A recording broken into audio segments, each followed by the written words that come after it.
À la une de l'actualité, cette 7e journée de mobilisation contre la réforme des retraites.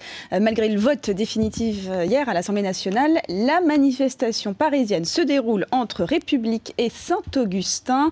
On retrouve en plein cœur du cortège Céline Bruel. Céline, selon les chiffres de la police, 13 000 personnes défilent en ce moment même.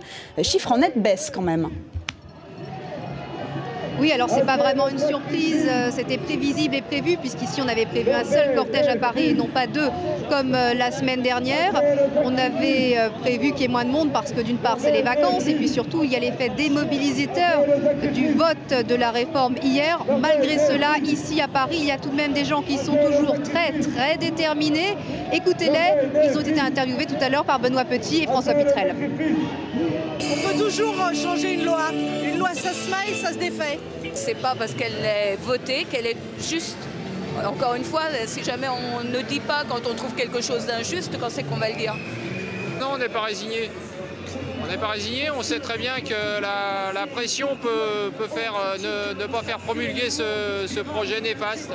Jamais résigné, on est là pour se battre. De toute façon, le CPE a été voté dans les deux assemblées, promulgué, il ne s'est pas appliqué, donc on veut la même chose pour les retraites. Les mobilisations en baisse. Donc Céline, que disent les syndicats? Est-ce qu'ils maintiennent la prochaine manifestation prévue le samedi 6 novembre? Oui, déjà parce que certains nous disent hors micro qu'il faut tout de même maintenir cette manifestation pour permettre aux personnes qui sont contre la réforme de s'exprimer comme une manifestation exutoire en quelque sorte. Et puis d'autres syndicats estiment au contraire qu'il faut poursuivre cette mobilisation au moins jusqu'au 15 novembre car ils pensent qu'il est toujours possible d'obtenir soit un recul du gouvernement, soit au contraire quelques aménagements, quelques concessions sur d'autres sujets. Écoutez les leaders François Chérec et Bernard Thibault. Il n'est pas banal que le lendemain même où un Parlement adopte une loi, une grande majorité des salariés soutiennent un mouvement qui conteste l'injustice de cette loi, l'inéquité et l'inefficacité de cette loi. Ce qui confirme bien que les parlementaires, qui ont le droit de légiférer naturellement, personne ne le conteste, n'ont pas le pouvoir de décréter la fin des revendications et la fin du combat syndical.